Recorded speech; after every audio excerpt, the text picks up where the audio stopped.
নমস্কার বন্ধুরা, সকলকে আমার চ্যানেলে স্বাগত। সকল প্রবীণ নাগরিক অর্থাৎ সিনিয়র সিটিজেনদের জন্য একটি দুর্দান্ত সুখবর।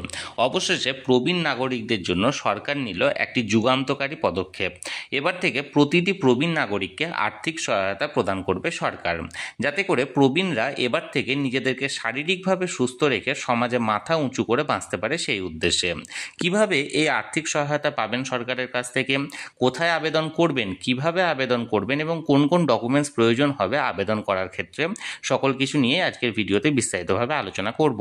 ভিডিওটি সকল ধরনের প্রবীণ নাগরিকদের জন্য অত্যন্ত গুরুত্বপূর্ণ, তাই প্রথম থেকে শেষ পর্যন্ত অবশ্যই ধৈর্য সহকারে দেখবেন এবং ভালো লেগে থাকলে অবশ্যই একটি লাইক করবেন এবং সকলের সঙ্গে শেয়ার করবেন। আর সেই সাথে এই চ্যানেলে যদি প্রথমবার হয়ে থাকেন এই রকমের ইনফরমেটিভ ভিডিও আরও দেখার জন্য যারা এখনও পর্যন্ত এই চ্যানেলটিকে সাবস্ক্রাইব করেননি তারা অবশ্যই চ্যানেলটিকে সাবস্ক্রাইব করে নিতে ভুলবেন না। তাহলে চলুন আমরা বিস্তারিত জেনে নিই। প্রবীণ নাগরিকদের জন্য যে প্রকল্পটি গ্রহণ করা হয়েছে, আপনি যদি সেই প্রকল্পটিতে আবেদন করেন তাহলে আপনাকে প্রতি মাসে মাসে একটি নির্দিষ্ট আর্থিক সহায়তা প্রদান করবে সরকার। এবার আমরা জানবো কারা কারা এই প্রকল্পের জন্য আবেদন করতে পারেন। প্রথমত যে আবেদনের যে ক্রাইটেরিয়া সেটা হলো, আপনি যদি পুরুষ বা মহিলা যাই হয়ে থাকুন না কেন আপনার বয়স অন্ততপক্ষে 60 বছর হতে হবে। অর্থাৎ 60 বছরের কম যদি আপনার বয়স হয়ে থাকে তাহলে সেক্ষেত্রে আপনি এই প্রকল্পে আবেদন করতে পারবেন না। তবে একটি ব্যতিক্রমী ক্ষেত্র আছে, সেটি হলো আপনি যদি প্রতিবন্ধী নাগরিক হয়ে থাকেন এবং আপনার সর্বনিম্ন যদি 40% ডিসেবিলিটি সার্টিফিকেট থেকে থাকে তাহলে সেক্ষেত্রে আপনি অন্ততপক্ষে 55 বছর বয়স যদি আপনার হয়ে থাকে তাহলে সেক্ষেত্রে আপনি এই প্রকল্পের জন্য আবেদন করতে পারেন। অর্থাৎ এক কথায় বলতে গেলে আপনি যদি সাধারণ নাগরিক হয়ে থাকেন, আপনি পুরুষ বা মহিলা যাই হয়ে থাকুন না কেন আপনাকে অন্ততপক্ষে 60 বছরের ওপরে বয়সী হতে হবে। তবে আপনি যদি প্রতিবন্ধী নাগরিক হয়ে থাকেন তাহলে সেক্ষেত্রে আপনি 55 বছর বয়স হয়ে গেলে এই প্রকল্পের জন্য আবেদন করতে পারেন। এর পাশাপাশি আপনাকে এই রাজ্যের স্থায়ী বাসিন্দা হতে হবে বা অন্ততপক্ষে 10 বছরের জন্য আপনাকে এই রাজ্যে বাস করে থাকতে হবে। এবার আমরা জানবো কারা কারা এই প্রকল্পের জন্য যোগ্য নন। আপনি যদি কোনো স্টেট গভর্নমেন্ট বা কেন্দ্রীয় সরকারের চাকুরিজীবী ছিলেন এবং সেই সুবাদে আপনি বর্তমানে স্টেট গভর্নমেন্ট থেকে বা সেন্ট্রাল গভর্নমেন্ট থেকে আপনি প্রতি মাসে মাসে পেনশন পেয়ে আসছেন বা ফ্যামিলি পেনশন পেয়ে আসছেন, যেটি পান না কেন এরকম যদি আপনি পেনশন পেয়ে থাকেন তাহলে সেক্ষেত্রে আপনি এই প্রকল্পের জন্য আবেদন করতে পারবেন না। বাদবাকি প্রায় সকল প্রবীণ নাগরিকই এই প্রকল্পের জন্য আবেদন করতে পারেন। এবার আমরা জানবো এই প্রকল্পের জন্য আবেদন করতে গেলে আপনাকে কোন কোন ডকুমেন্টসগুলি প্রয়োজন হবে বা কোন কোন ডকুমেন্টসগুলি আপনাকে রেডি রাখতে হবে। প্রথমত হলো নাম্বার 1, সেটা হলো আপনার এপিক কার্ড অর্থাৎ ভোটার কার্ড বা প্যান কার্ড। এক্ষেত্রে দুটির মধ্যে যে কোনো একটি ডকুমেন্টস প্রয়োজন, অর্থাৎ ভোটার কার্ড বা প্যান কার্ডের মধ্যে যে কোনো একটি ডকুমেন্টস লাগবে।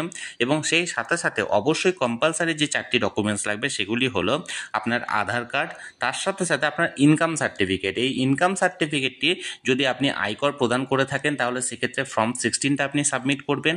আর যদি আপনি আয়কর প্রদান না করে থাকেন বা আইটিআর ফাইল না করে থাকেন তাহলে সেক্ষেত্রে আপনি স্থানীয় পঞ্চায়েত বা স্থানীয় মিউনিসিপ্যালিটি কর্পোরেশন বা মিউনিসিপ্যালিটি অফিস থেকে আপনি আপনার এই ইনকাম সার্টিফিকেটটি আপনি এক্ষেত্রে কালেক্ট করতে পারেন এবং সেক্ষেত্রে এই ইনকাম সার্টিফিকেটটি আপনি দাখিল করতে পারেন। এবং তার পাশাপাশি আপনাকে ব্যাঙ্ক অ্যাকাউন্টের ডিটেলস লাগবে এবং ব্যাঙ্ক অ্যাকাউন্টের ফার্স্ট পেজের জেরক্স লাগবে এবং তার সাথে সাথে আপনাকে রেশন কার্ডের জেরক্স লাগবে। অর্থাৎ এই 5টি ডকুমেন্টস আপনার প্রয়োজন। সর্বপ্রথম হচ্ছে ভোটার কার্ড বা প্যান কার্ড, তার পাশাপাশি আধার কার্ড, ইনকাম সার্টিফিকেট, ব্যাঙ্ক অ্যাকাউন্টের পাসবুকের জেরক্স এবং তার পাশাপাশি রেশন কার্ড। এবার আমরা জানবো এই প্রকল্পে আপনি কিভাবে আবেদন করতে পারেন, অর্থাৎ প্রকল্পের আবেদনের পদ্ধতির ব্যাপারে। এই প্রকল্পে আপনি একটি পদ্ধতিতেই আবেদন করতে পারেন এবং সেটি হলো অফলাইন পদ্ধতি। এর জন্য আপনি যদি আরবান এরিয়ার বাসিন্দা হয়ে থাকেন অর্থাৎ শহরি এলাকার বাসিন্দা হয়ে থাকেন তাহলে আপনি আপনার নির্দিষ্ট এসডিও অফিস থেকে এই প্রকল্পের জন্য আবেদনের ফর্ম আপনি এখানে কালেক্ট করবেন। আর আপনি যদি গ্রাম্য এলাকার বাসিন্দা হয়ে থাকেন অর্থাৎ রুরাল এরিয়ার বাসিন্দা হয়ে থাকেন তাহলে আপনি বিডিও অফিস বা পঞ্চায়েত সমিতি অফিস থেকে আপনি আপনার এই প্রকল্পের ফর্মটিকে কালেক্ট করে সেই ফর্মটিকে ভালোভাবে ফিল আপ করে তার সাথে সাথে সমস্ত যে রিকোয়ার্ড ডকুমেন্টসগুলি আছে সেই সমস্ত রিকোয়ার্ড ডকুমেন্টসগুলি অ্যাটাচ করে আপনি এই প্রকল্পের ফর্মটি যেখান থেকে কালেক্ট করেছেন সেই অফিসে জমা দিয়ে এই প্রকল্পের জন্য আবেদন করতে পারেন। চলুন আমরা এক নজরে দেখে নিই যে এই প্রকল্পে আবেদনের ফর্মটি আপনারা কিভাবে ফিল আপ করবেন এবং কোথায় কি লিখবেন। দেখুন আমি এখানে এই প্রকল্পের একটি ফর্ম আপনাদের সঙ্গে শেয়ার করেছি। এখানে লেখা আছে, এটা ওয়েস্ট বেঙ্গলের ক্ষেত্রে প্রযোজ্য, department of women and child development and social welfare, government of West Bengal. এখানে পাশে পাসপোর্ট সাইজ পিকচার আছে, যেখানে যিনি আবেদন করবেন তার এখানে একটা রিসেন্ট কালার পাসপোর্ট সাইজের ছবি এখানটায় এখানে পেস্ট করবেন। এরপর দেখুন পেনশন কেস এক্সিস্টিং না নিউ, এখানে নিউ হবে। Type of pension old age disability widow, এখানে যেহেতু আমরা ওল্ড এজ পেনশনের কথাটা বলছি তার জন্য এখানে ওল্ড এজের জায়গায় ঘরটায় টিক মারা হবে। এবার দেখুন পার্সোনাল ডিটেলসে কি বলেছে, প্রথমে আধার নাম্বার, এখানে চারটে করে 12টা ঘর আছে, এখানে আধার নাম্বারটা ঠিকঠাক বসিয়ে দেবেন। তারপরে ভোটার আইডি নাম্বার অর্থাৎ আপনার এপিক কার্ডের যে নাম্বারটা আছে সেটা এখানে বসিয়ে দেবেন। তারপর দেখুন 3 নম্বরে কি বলা হয়েছে, 3 নম্বরে বলা হয়েছে যে না এখানটায় নেম অফ বেনিফিশিয়ারি অর্থাৎ কার নামে এটা হচ্ছে, যিনি আবেদন করছেন তার ফার্স্ট নেম, মিডিল নেম এবং লাস্ট নেম যেটা আছে সেটা পরপর বসিয়ে দেবেন। তারপর জেন্ডার, উনি মেল না ফিমেল না আদার্স সেখানে টিক মারবেন। তারপর ডেট অফ বার্থ, এটা প্রথমে ডিডি, তারপরে এমএম, তারপরে ওয়াই অর্থাৎ প্রথমে ডেট দুটি, তারপরে মাসের নাম, তারপরে মানে মাসের সংখ্যাটা, তারপরে ইয়ারের সংখ্যাটা এখানেই করবেন। এবার এই ইয়ার অনুযায়ী এটা যে বছর আবেদন করছেন সে বছর 1 জানুয়ারি, যদি 2024-এ আবেদন করেন তাহলে 1 জানুয়ারি 2024 অনুযায়ী আপনার বয়সটা কত হচ্ছে এখানে এজটা এখানে সাবমিট করবেন বা বসিয়ে দেবেন। এরপর দেখুন এখানে ফাদার্স নেম আছে, ফাদার্স নেমসে যিনি আবেদন করছেন তার পিতার নাম, ফার্স্ট নেমটা লিখবেন, মিডিল নেম যদি কিছু থাকে সেটা দিবেন, তারপর লাস্ট নেমটা দেবেন। এরপর মাদার্স নেমসে সেম একই ব্যাপার, মায়ের নামের প্রথম ওটা মানে প্রথম শব্দটা, তারপরে মিডিল নেম যদি কিছু থাকে সেটা, তারপর লাস্ট নেম। এবার দেখুন এখানে রিলিজিয়ান আছে, রিলিজিয়ান হিন্দুইজম, ইসলাম, খ্রিস্টানিটি, আদার্স যার ক্ষেত্রে যেটা প্রযোজ্য হবে সেটা দেবেন। এখানে মনে রাখা দরকার লাল কালিতে যে অ্যাস্টেরিস্ক অর্থাৎ স্টার মার্ক দেওয়া আছে সেগুলো কিন্তু কম্পালসারি, আপনাকে এগুলো সাবমিট করতেই হবে। আর যেগুলো অ্যাস্টেরিস্ক নাই বা স্টার মার্ক দেওয়া নেই সেগুলো আপনার অপশনাল না দিলেও কোনো অসুবিধা নেই। কাস্ট আপনি এসসি না এসটি না ওবিসি না জেনারেল কী হচ্ছেন সেটা এখানে দেবেন। তারপর স্পাউসের ক্ষেত্রে দেখুন আপনার স্পাউস যদি ডেড অর্থাৎ মারা গিয়ে থাকে অর্থাৎ যদি বেঁচে না থাকে তাহলে সেক্ষেত্রে করবেন, আর যদি অ্যালাইভ অর্থাৎ যদি বেঁচে থাকে তাহলে এখানে টিক মারবেন, আর যদি বিবাহ না করে থাকেন তাহলে নট অ্যাপ্লিকেবল এখানে টিক মারবেন।